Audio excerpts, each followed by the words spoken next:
जनता क्यों घबराई है, कमर तोड़ महंगाई है। मोदी सरकार होश में आओ, होश में आओ, होश में आओ। होश में तुमको आना होगा, आना होगा, आना होगा। शर्म करो, शर्म करो, शर्म करो। अनाज पे टैक्स खत्म करो, खत्म करो, खत्म करो। नरेंद्र मोदी मुर्दाबाद, मुर्दाबाद, मुर्दाबाद। नरेंद्र मोदी हाय हाय हाय हाय हाय।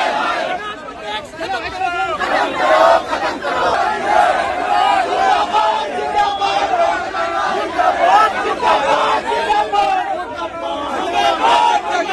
नरेंद्र मोदी हाय हाय हाय हाय हाय। अनाज पे टैक्स खत्म करो, खत्म करो, खत्म करो।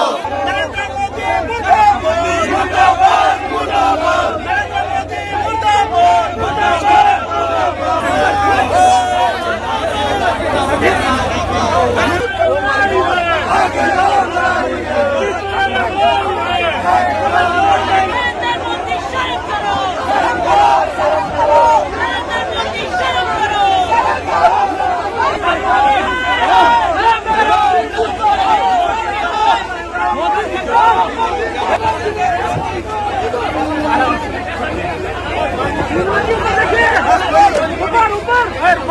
शूज निकल गया।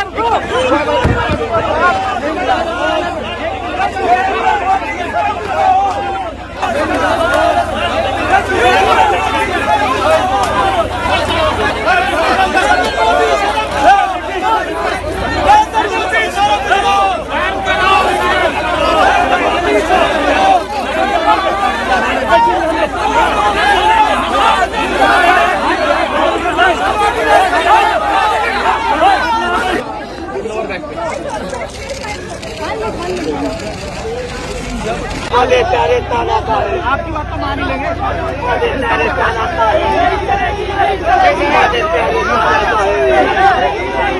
बढ़ती महंगाई, बेरोजगारी, अशिक्षा और बिगड़ती अर्थव्यवस्था के मुद्दे पर आज जहां राहुल गांधी ने संसद भवन में अपने तमाम सांसदों के साथ प्रदर्शन किया महात्मा गांधी की प्रतिमा के आगे, वहीं आज भारतीय युवा कांग्रेस भी सड़कों पर संसद घेराव करती हुई नजर आई। उसी की ये तमाम तस्वीरें, सुनिए क्या कुछ कह रहे हैं दिल्ली प्रदेश के उपाध्यक्ष।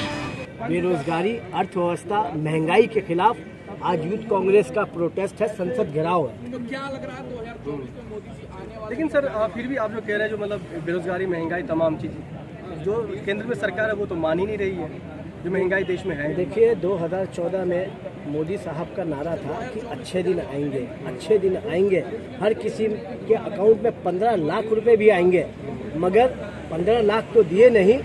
बेरोजगारी, नौकरी, देश की अर्थव्यवस्था, पेट्रोल, डीजल, गैस सिलेंडर, महिलाओं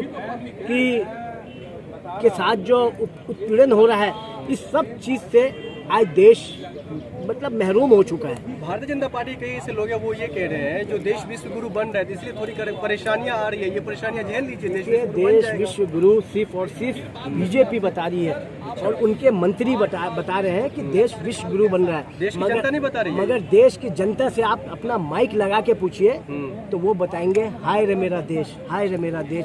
देश पहले 70 सालों में क्या था, 2014 तक क्या था, और आज इस 8 सालों में देश कहां से कहां पहुंच गया है। कांग्रेस पार्टी ने 70 सालों में देश को बनाया। कांग्रेस पार्टी ने फ्लाईओवर लेकर आए, IIT लेकर आए, एम्स लेकर आए, मेट्रो लेकर आए, रोड लेकर आए, इंफ्रास्ट्रक्चर लेकर आए और आपस में सेकुलरिज्म लेकर आए, भाईचारा लेकर आए।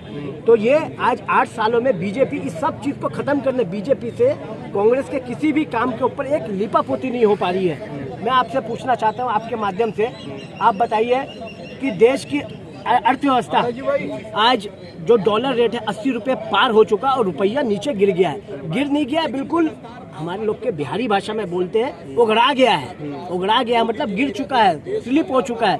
ये बहुत ही मुश्किल है कि देश की अर्थव्यवस्था अब ठीक हो पाए। आने वाले 6 महीने में देखिएगा आप कि देश का क्या, लगातार राहुल गांधी जी संसद से लेकर, देश की स्थिति इतनी ही खराब है तो जहाँ जहाँ चुनाव हो रहे हैं वहाँ भारतीय जनता पार्टी कैसे जीत जाती इतनी आसानी से? देखिए हारना जीतना एक अपनी बात है, जनता तो चुन रही है, और मोदी जी देखिए मोदी जी का एक ही एजेंडा है, फूट डालो और राज करो, हिंदू मुस्लिम मंदिर मस्जिद करो और इलेक्शन जीतो।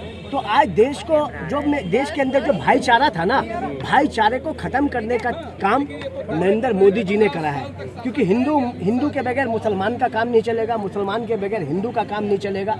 ये देश जो है ना सेकुलर है। लेकिन जनता तो इन्हीं मुद्दे पे सरकार को पसंद कर रही है ना, तभी तो जनता उनको बार बार चुनकर जो है सर।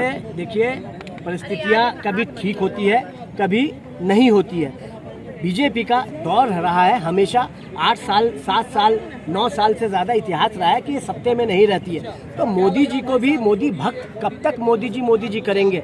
आखिरी में जनता के पेट के ऊपर लात लग रही है, स्कूल के बच्चों की फीस नहीं जमा हो पा रही है, गैस सिलेंडर को छोड़ के चूल्हा बाहर फेंक कर आज पुराने जमाने के चूल्हे पर आ चुके जो महिलाएं लकड़ियां फूंक के चूल्हे में मारती थी, तब वो चाय बनाती थी। सर, आज स्मृति ईरानी क्यों चुप है? क्योंकि जब कांग्रेस की पार्टी थी, राज किया था, उस दौरान स्मृति ईरानी सिलेंडर लेकर, जबकि 250 रुपए 180 रुपए सिलेंडर था, आज 1080 से ऊपर हो गया।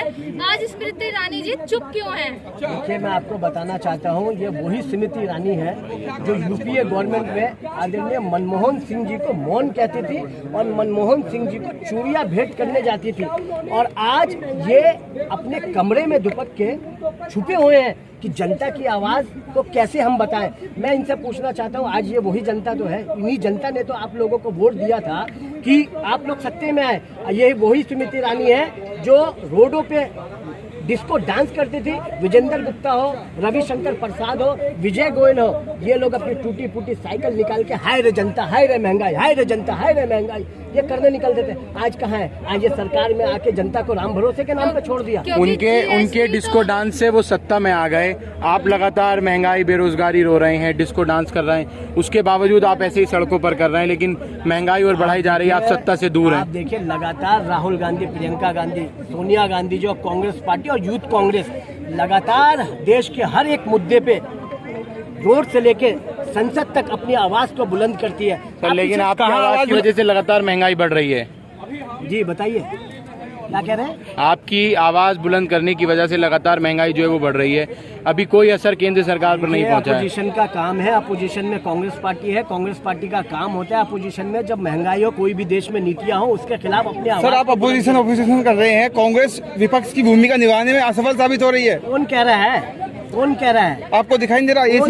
एसी में बैठ के कोई भी कार्यक्रम में एसी में बैठ के मुद्दों पे आवाज नहीं उठाई जाती, सड़कों पे आना पड़ता है उसके लिए। एसी में दिख रहे तुम्हें बैठे? ये देखिए कहाँ बैठे हुए हैं। एक दिन और 2 दिन से कुछ नहीं होगा सरकार। आपको रोजाना सड़कों पे आना पड़ेगा मुद्दों को लेकर। लगातार 2014 के बाद कांग्रेस पार्टी रोडों पे आवाज उठा रही है, मोदी के खिलाफ आवाज उठा रही है कि देश में जो नौजवान हैं, युवा हैं, महंगाई है, कच्चे तेल जब अंतर्राष्ट्रीय बाजार में महंगा होता था, तब आदरणीय मनमोहन सिंह जी देश में, हिंदुस्तान में वो तेल सस्ता देते थे। कहाँ है आज? आज क्यों नहीं मोदी जी बोल रहे भाई? किसान मर गया, 700 किसान से ज्यादा मर गए, कहाँ है? और जो क्या कहते हैं, अपना होम मिनिस्टर जो था, होम मिनिस्टर किसानों को रोन दिया है। अजय मिश्रा के बेटे ने वो किसानों को रोन दिया। कहाँ है भाई? क्यों इतनी चुप्पी लगा रखी है मोदी जी ने? क्या देश ऐसे चलता है क्या? ये बताइए मेरी बात। आप, मेरी मांग है मोदी जी से, महंगाई कम करें, नौजवानों को नौकरी दे। नौकरी दी तो है अभी अग्निपथ के माध्यम से। ये सब हवा में, जुमलों में। 15 लाख भी तो दिए थे, आप बताइए ना, बताइए। 15 लाख दिए थे ना। और अग्निपथ योजना क्या है? युवाओं के लिए नया अवसर है। अरे भैया, 4 साल में आदमी रिटायर होके उसके बाद 11 लाख रुपए भी तो देंगे। उनके यहाँ प्यून बनेगा, उसके बाद 11 लाख रुपए भी तो मिलेंगे रोजगार करने के लिए। 11 लाख जैसे 15 लाख जुमला था ना, ये वही 11 लाख जुमला बनेगा। मेरी बात नोट कर लीजिए, क्योंकि ये सरकार जुमलेबाजों की सरकार है, ये सरकार झूठ बोलने की सरकार है। लगातार राहुल गांधी जी ने हर एक चीज जो पहले बोला है, देश में जो आपदा आई है, उससे आपदा आने से पहले राहुल गांधी जी ने चेता दिया सरकारों को।